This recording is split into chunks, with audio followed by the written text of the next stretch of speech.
राम राम मंडळी, प्रीतीज वर्ल्ड 85 या यूट्यूब चॅनलमध्ये तुमचे खूप खूप स्वागत आहे। तर आज आपण आलो आहोत एका नवीन मंदिराला भेट द्यायला। मी आहे तुमची होस्ट प्रीती। तर आज आपण ज्या मंदिराला भेट द्यायला आलो आहोत ते मंदिर आहे स्वयंभू वैष्णव माता मंदिर।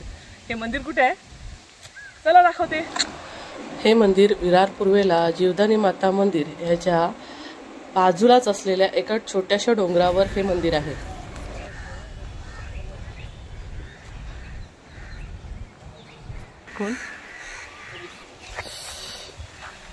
इथे गाडी पार्क करायला जागा आहे इथे समोर। इथून असं पायऱ्याने आपण चाललोय इथे। बघा आता बघूया आपण किती पायऱ्या लागतात आपल्याला। चला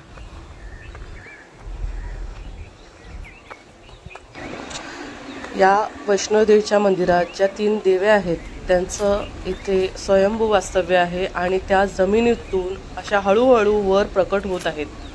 तर आज आपण हे पूर्ण मंदिर एक्सप्लोअर करणार आहे आणि बाजूलाच अजून भैरवनाथाचं मंदिर आहे, हनुमंताचं मंदिर आहे, तेही बघणार आहोत।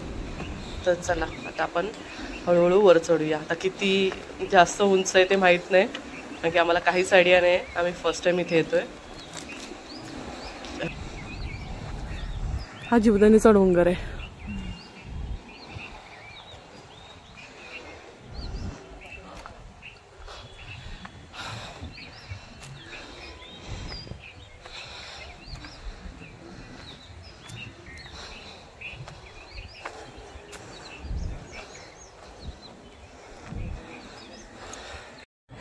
गावाला अक्षरशः करवंद काढावं तसं फील यायला लागलंय।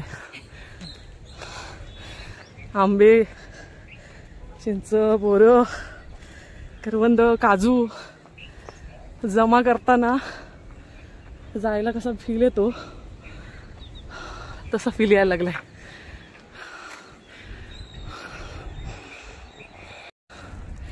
थोडंसं चढून आलो आम्ही पण दम लागलाय, थोडं बसलोय।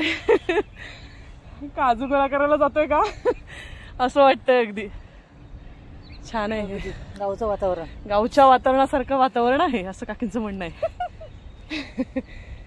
छान आहे। थोड्या पायऱ्या आहेत, बघूया चढताना अजून किती त्रास होईल असं वाटत नाही। थोड्याशेच पायऱ्या आहेत कुठे कुठे आणि थोड्या अंतरावर थोडं दगडी आहे काम, थोड्या अर्ध्याच पायऱ्या आहेत, थोड्या वेळातच पोचू। आणि ही देवी आहे ना, ही पहिल्यांदा एकदम जमिनीत होती, आता ती हळूहळू वर येत चालली आहे। बघूया कशी येते। इथे शक्यतो एकटे येऊ नका, कोणाला तरी सोबत घेऊन या। दुसरं मी आमच्या काकींना घेऊन आलेली आहे मी सोबत, कारण की हा थोडासा सुनसान रस्ता आहे। आता उन्हाळा आहे म्हणून एवढं काही वाटत नाहीये, पण जर पावसाळा असेल तर इथे घनदाट जंगल असतो।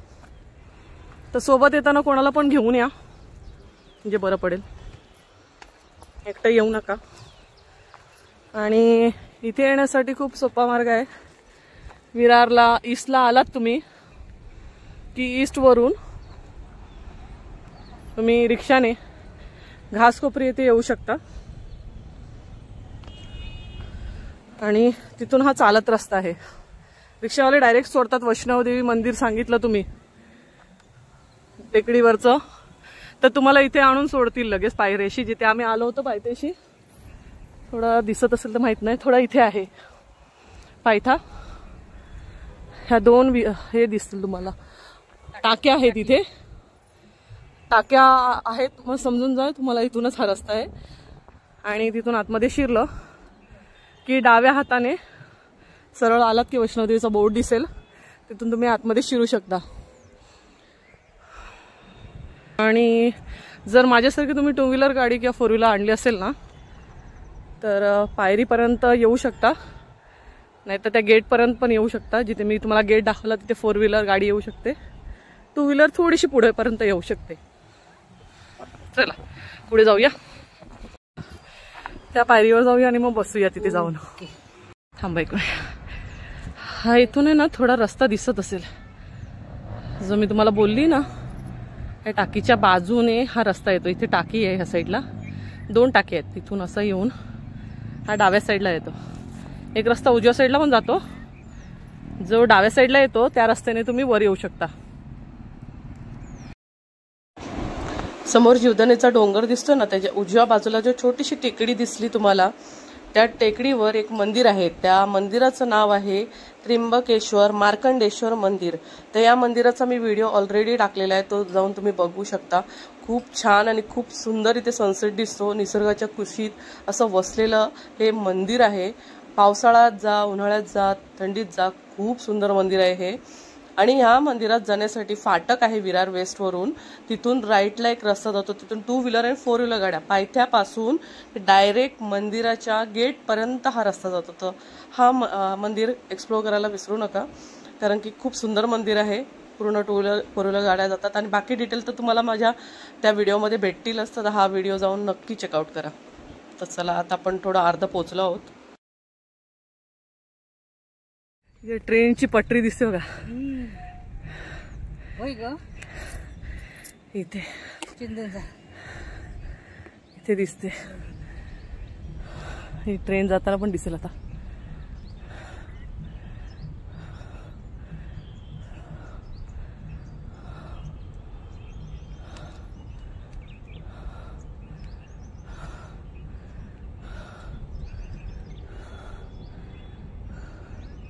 ती नवीन पटरी होती का की ती दिसते ना तुम्हाला, ती वाली ही इथे दिसते ना, ही नवीन पटरी आहे ती ट्रेनची. म्हणजे ही डायरेक्ट ही जी पटरी आहे ना, ती नायगाव, जोगेश्वरी आणि भिवंडी आणि डोंबिवली या मार्गाने ती जाणार आहे. अरे बाबा, हा समोर दिसतोय तो जीवदानीचा डोंगर. आता आम्ही इथपर्यंत आलो आहोत. अजून आता इथे किती लांब आहे बघूया.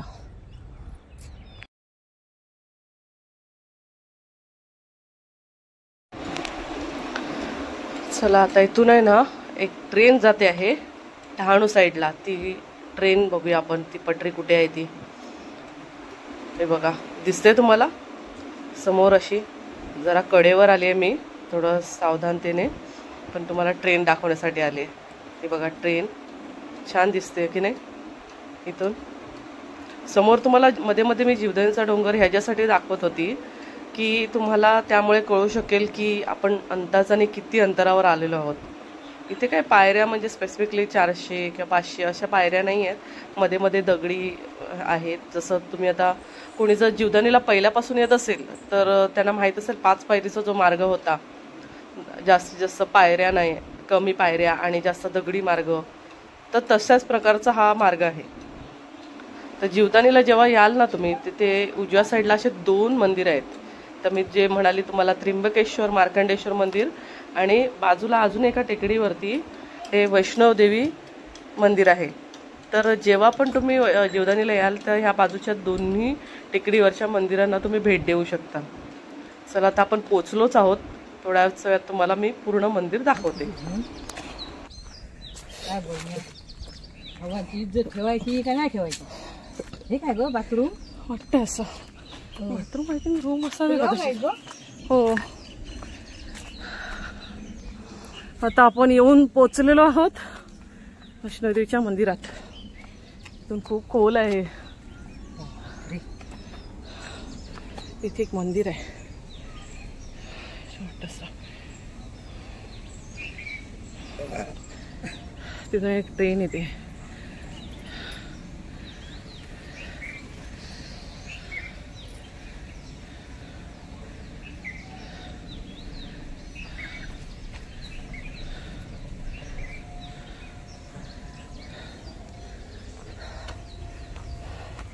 तिथून चालताना सावकाश चाला.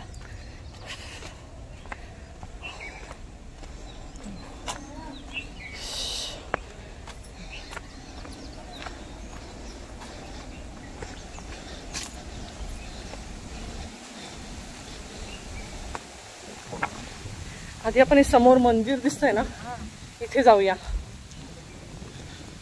छान आहे ना एवढं मंदिर आहे. मी आधी इथे जाऊया.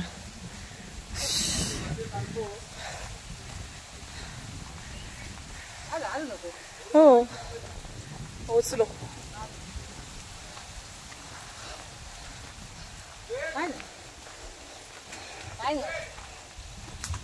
बोलता बोलता आलो. वाटलं होतं सोडू शकणार नाही म्हणून, पण आलो.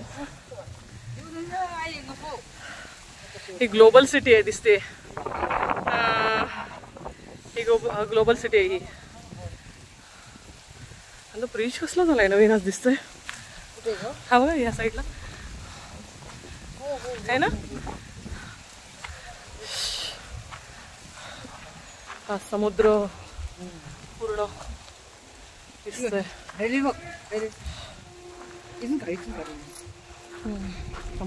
अवकाश पुढे एक दगडी आहेत नुसते. इथून आता ट्रेन दिसेल. ट्रेन दिसते. असं आपल्याला किती अर्नाळा बीच लांब वाटतो ना. आणि इथून बघा केवढा जवळ वाटतोय.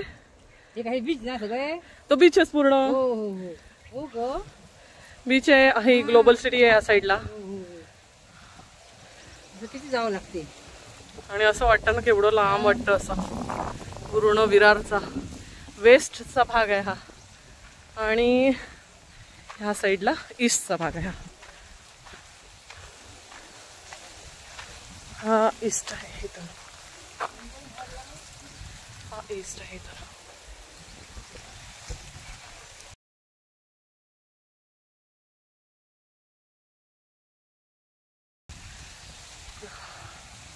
तिथून येणारा हा मार्ग आहे डहाणूवरून विरारकडे. दर्शन घेऊया भैरवनाथ देवाचे.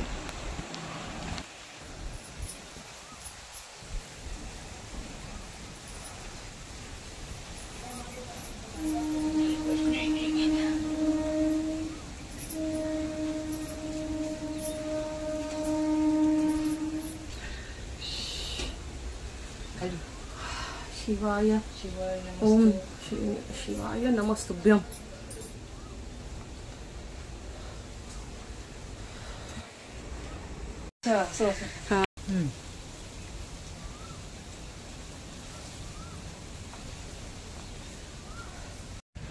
हे पाठवून आहे.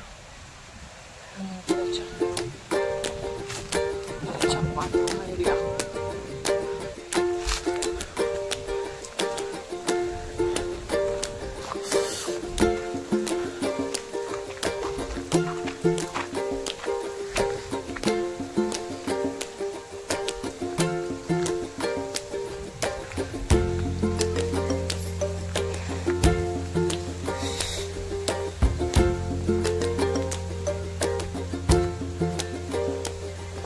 झाडं लावली तिथे है ना.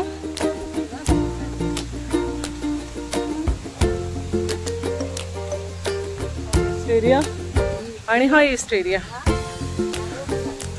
होय.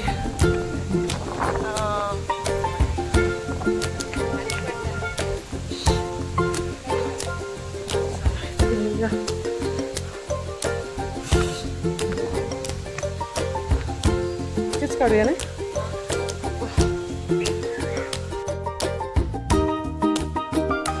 जर या मंदिरामध्ये तुम्हाला व्हिडिओ शूट करायचं असेल तर इथे तुम्हाला परमिशन काढावी लागेल. कारण की आम्हाला सुद्धा परमिशन नव्हते. आम्ही परमिशन काढली आणि त्यानंतर इथले जे बाबा आहेत आनंद देवगिरी बाबा यांनी आम्हाला परमिशन दिली आणि आम्ही मग शूट केलं. कारण की देशभरामध्ये आता जे चालू आहे त्यावरून कुठल्याही मंदिरामध्ये जास्त करून शूट करायला देत नाही. कारण की हल्ला होऊ शकतो, काय होऊ शकतो त्याच्यामुळे. तर त्याच्यामुळे ते परमिशन देत नव्हते. पण आम्ही खूप रिक्वेस्ट केली. त्याच्यामुळे त्यांनी आम्हाला आमच्या रिक्वेस्टला मान ठेवून आम्हाला त्यांनी परमिशन दिली. चला आता दर्शन घेऊया देवींचं.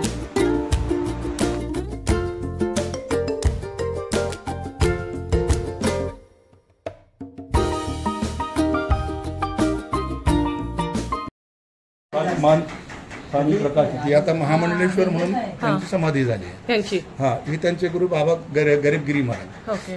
त्यांना बाबा बोडशा म्हणायचे. त्यांना कल्याणला एक त्यांची समाधी आहे. यांची कल्याण त्र्यंबकेश्वरला समाधी झालेली आहे. ते म्हणजे अखंड म्हणजे 13 वर्ष उभे असताना ते कल्याणला कल्याणच्या हृदय आश्रम म्हणून कल्याणला, तिथे उभे असताना त्यांना साक्षात्कार झाला होता. आणि इथल्याही लोकांना काही ठिकाणी म्हणजे त्यांना माहिती होतं का इकडे काहीतरी देवीचं स्थान आहे. परंतु एक गुजराती वाटतं मिस्त्री काम करणारे होते चुन्नी काका, त्यांना ते द्राष्टांत झालेलं आणि त्यांचे दर्शन झाल्यानंतर त्यांनी ते गुरुजींकडे गेले आणि मग गुरुजींना घेऊन इकडे आले. तर त्यावेळेस इथं काही नव्हतं, एक झाड होतं, इथं सगळं एक डोंगर झाकलेला होता. आणि मग त्यांनी ते दाखवलं, गुरुजींनी दाखवलं की ह्या स्वयंभू आहे, ह्या तीन स्वयंभू आहेत. म्हणजे त्या गुरुजींनी दाखवल्या या स्वयंभू आहेत. स्वयंभू. आणि ह्या जमिनीतून हळूहळू थोड्या वरवर येत चालल्या आहेत. एकदम छोट्या होत्या, खूप छोट्या होत्या. आता दरवर्षी थोडासा वाढ होतो, 1 इंच तरी. 1 इंच नाही, समजा हलकं म्हणजे हलक्या प्रमाणात वाढत वाढ होते. काही या 3 देव्या कोण आहेत? उभे राहायचे म्हणजे लाईट नव्हती, पाणी नव्हतं. त्याच्यानंतर मग बरेचसे इथले गावातली काही लोक यायची, पाणी घेऊन यायचे. सचिन मात्रे वगैरे सर्व ते पोरं यायचे वरती. इथं रात्री कधी कधी बाबांकडे राहायला पण मुक्कामी यायचे, एकटे राहायचे ना, लाईट नव्हती, कंदील लावून राहायचे. आणि इथं छोटासा टेबल मांडून इथे चहा, फक्त कोरा चहा, फलारी होते, उभा असता अखंड तपश्चर्या चालू होती. आणि त्याच्यामुळे सर्व तेव्हापासून त्यांनी हळूहळू वाढवलं. नंतर बरीचशी इथले काशीनाथ पाटील आहे, हे इकडचे पोलीस पाटील आहे, परत मनोहर पाटील आहे, स्वतः भाई ठाकूर सरांनी 1 लाख रुपये इथे दान केलेले होते देवळासाठी. घेतले नाही गुरुजींनी घेतले नाही. त्याच्या बदल्यामध्ये वरती शेड बांधून दिला. ओके, त्यांनी शेड बांधून दिला भाई ठाकूरांनी इथून.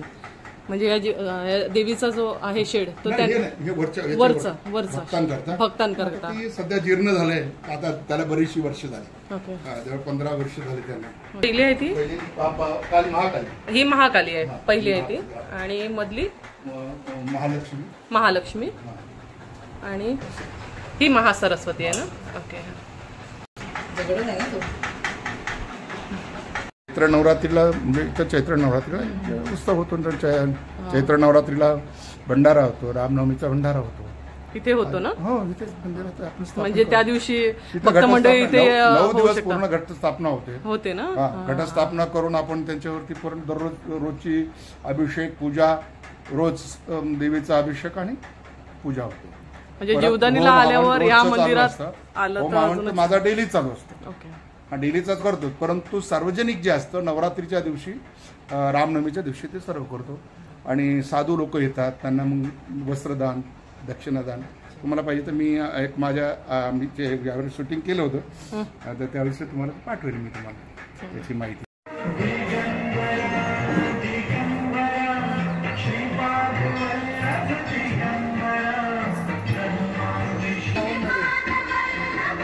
कवड्यांमध्ये येतो. म्याऊ म्याऊ आहे, म्याऊ है ना, असं वाटतं. यावर जाऊन येऊया.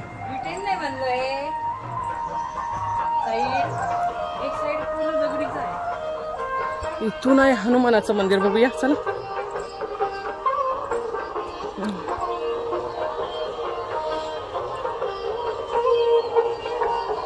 या साईडला आहे की या साईडला आहे की इकडे? आणि इथे हे काय आहे? ओके, हा हॉल आहे.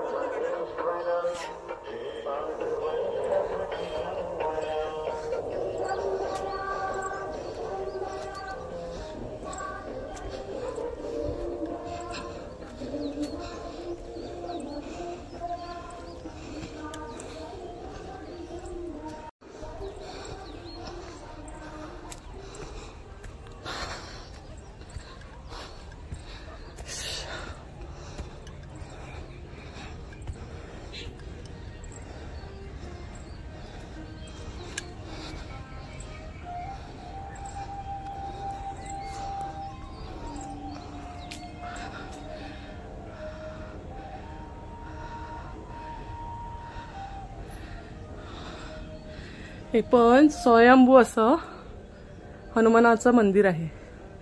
या मूर्तीला हात लावू नका.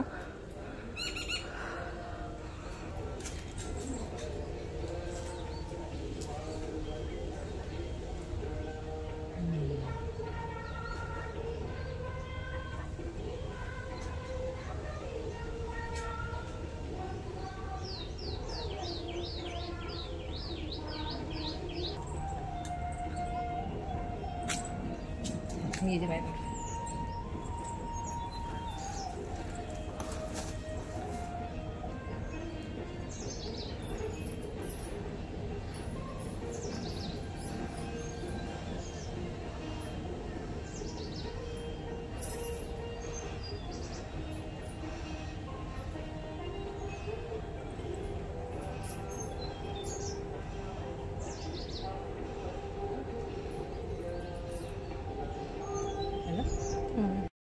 शिवलिंग आहे इथे. इथे कसं शिवलिंग आलंय दगडी हो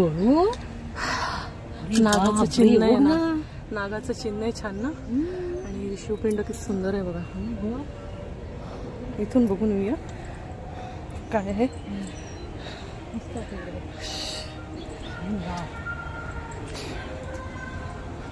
आपण चप्पल नाही घातली इथे, चप्पल नाही घातली आपण.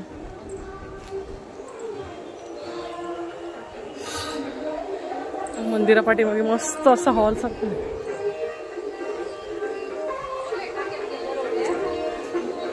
छान वाटतंय बघा ना इथे.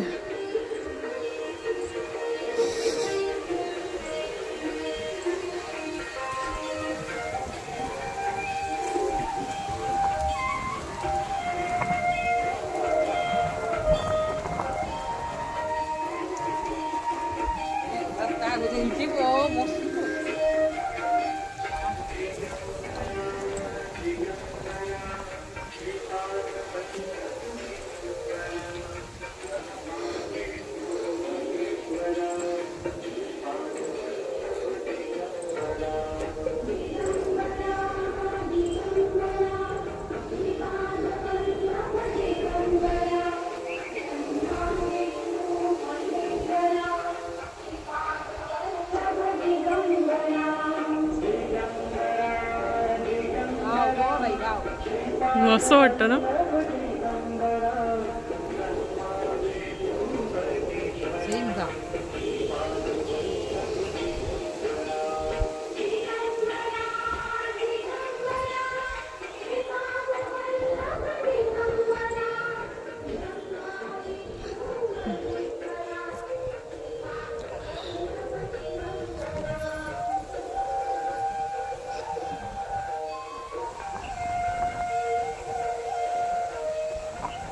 आत्ताच नुकतीच ट्रेन गेली इथून.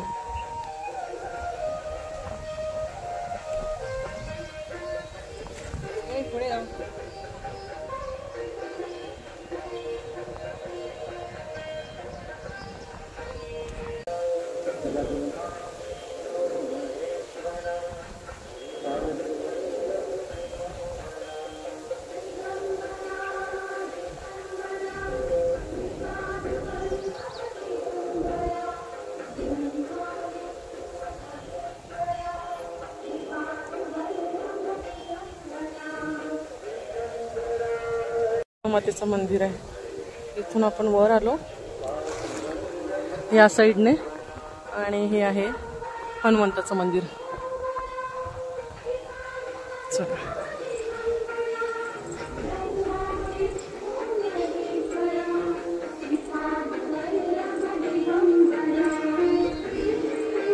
झाडं लावलेत ना छान, झाडाची वगैरे, पाण्याची सोय वगैरे छान करून ठेवलेली आहे. पण इथे कोणी येत नाही बघ ना, किती छान जागा आहे ही.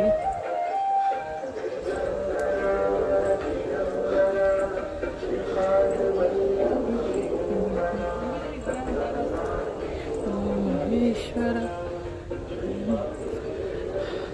इथून हा जीवदानीचा डोंगर.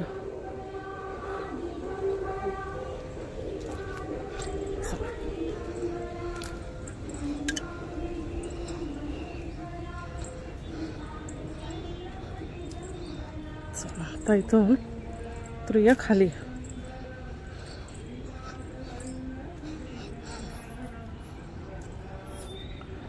हनुमानाच्या मंदिरातून आता आपण चाललो आहे खाली.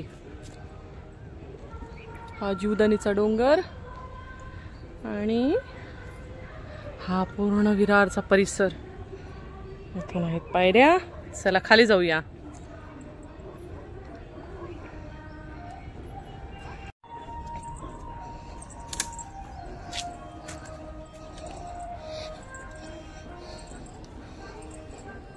इथून प्यायचं पाणी असेल तर भरून घेऊया थोडं ना.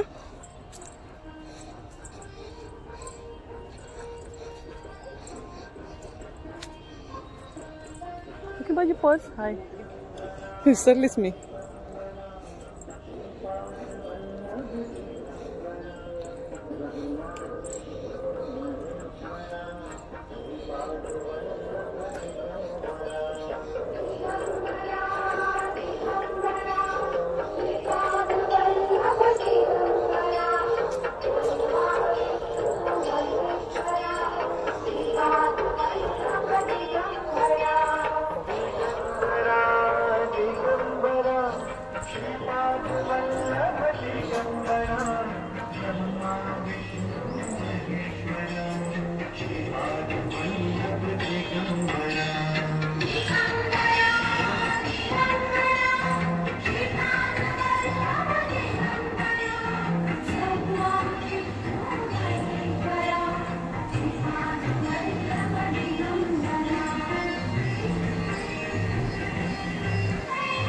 इथून ना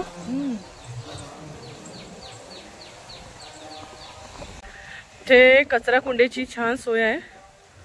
तर इथे येताना कुठेही वेस्टेज कचरा टाकू नका. कधी आलात तर ह्या कुंडीतच कचरा टाका, म्हणजे इथे घाण होणार नाही.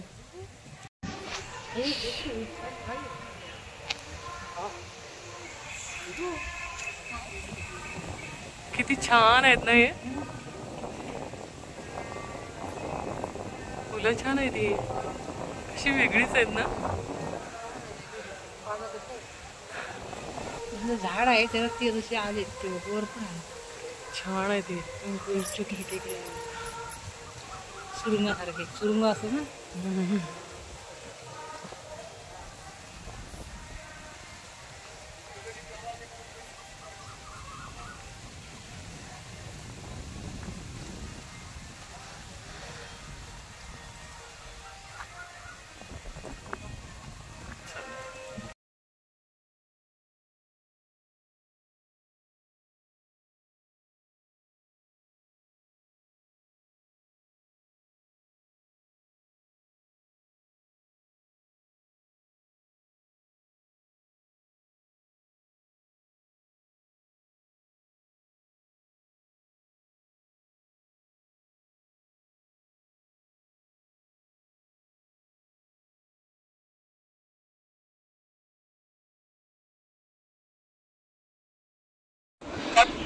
इथे येताना तुम्ही पाण्याच्या 2 कमीत कमी बॉटल घेऊन या, कारण की वरती मंदिरात आल्यावर तुम्हाला पाणी भेटून जाईल. पण इथे रस्त्यामध्ये कुठेही असं स्टॉल किंवा दुकानं नाही आहेत. या मंदिरावर चढत असताना तुम्हाला कुठेही दुकानं भेटणार नाही. तर जिथून तुम्हाला रिक्षावाला सोडेल तुम्हाला, त्याच्या आधीच तुम्ही स्टेशनवरून येताना जर बॉटल कॅरी केलीत तर सगळ्यात बेस्ट होईल. आणि काही खाऊ वगैरे घ्यायचं असेल तर तोही कॅरी करा, चिक्की वगैरे, जेणेकरून एनर्जी बार वगैरे असेल तर सगळ्यात बेस्ट. थोडं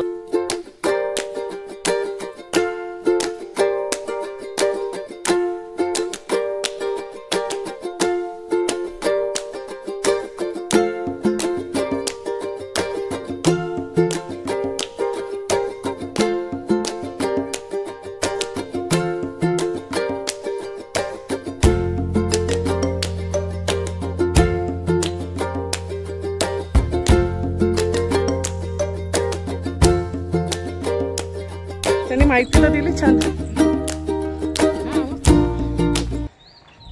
मी मगापासून म्हणते ते छोटस एक मंदिर आहे, हाय कुठेतरी, पण कुठे आहे ते कळत नव्हतं. हनुमानाचं मंदिर आहे एक छोट्याशा टेकडीवर. हे हा हे दिसतंय ना, हे छोटस आहे बघा, ते हनुमंताचं मंदिर आहे. दरवळी सगळी हे करून हे रूम बांधले. हे ह्या साईडला बॅक साईडला पूर्ण दरडी आहेत, दरवळी ह्या साईडला पूर्ण दरड आहे. आणि तिथे एवढूस छोटस मंदिर दिसतंय ते बघा. हा जीवदानी अर्ध चढल्यासारखंच आहे. आपल्याला वाटलं होतं कमी शिड्या आहेत, 300 शिड्या कोणतरी म्हणालं होतं मला, पण 300 पेक्षा जास्त आहेत या. पण थोडे मध्ये मध्ये रस्ता हा असा आहे ना, त्याच्यामुळे चढताना काही थकवा जाणवत नाही. सलग जर पायऱ्या असत्या तर कंटाळा आला असता. हा कसा दगडी मार्ग आहे थोडासा, त्याच्यामुळे छान वाटतं चढायला. थोडासा प्लेन रस्ता,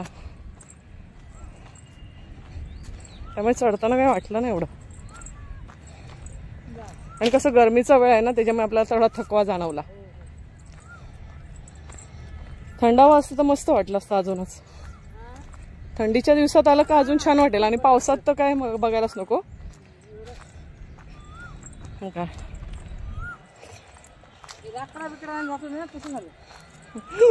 गावाला लाकडं आणायला जातो तसंच वाटतं अगदी. सावकाश पाय सरेल इथून. मुंबई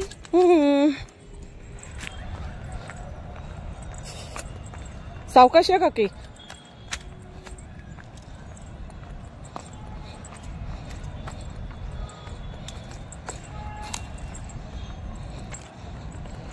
आणि असे शूज घ्या मेन काकी.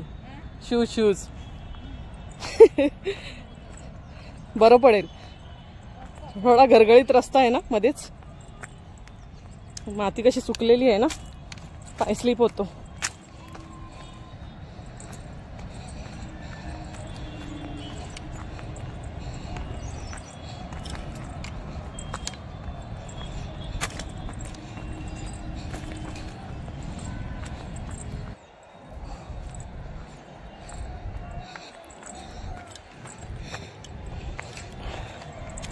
काकी ऍक्सिडेंट होऊन सुद्धा डावा पाय दुखत नाही, पण उजवा दुखतो.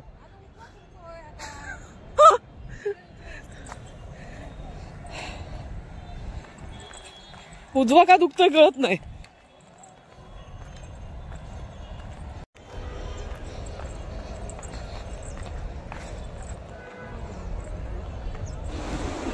तुम्हाला मी या मंदिराचं स्टेशनपासून वैष्णवदेवीचं किती अंतर आहे, त्याचबरोबर इथलं लोकेशनसुद्धा मी तुम्हाला देऊन ठेवते. तुम्ही ते जाऊन नक्की माझ्या डिस्क्रिप्शन बॉक्समध्ये आणि लोकेशनमध्ये चेक करा, जेणेकरून तुम्हाला इथे येणं खूप सोपं होऊन जाईल. आय होप मंडळी, आजचा तुम्हाला जो वैष्णवदेवी मंदिराचा व्हिडिओ होता तो आवडला असेल आणि दिलेली माहितीसुद्धा आवडली असेल. तर मला नक्कीच जास्तीत जास्त सबस्क्राईब करा, लाईक करा आणि शेअर करा. आणि त्याचबरोबर अजूनही माझे नवनवीन व्हिडिओ येणार आहेत, तर ते पाहत राहा. तुमच्या मित्रमंडळींमध्ये सुद्धा हे व्हिडिओ दाखवा, जेणेकरून ते मला सबस्क्राईब करतील. मला सबस्क्रायबरची खूप सर्वात जास्त गरज आहे. सो प्लीज मला जास्तीत जास्त सबस्क्राईब करा.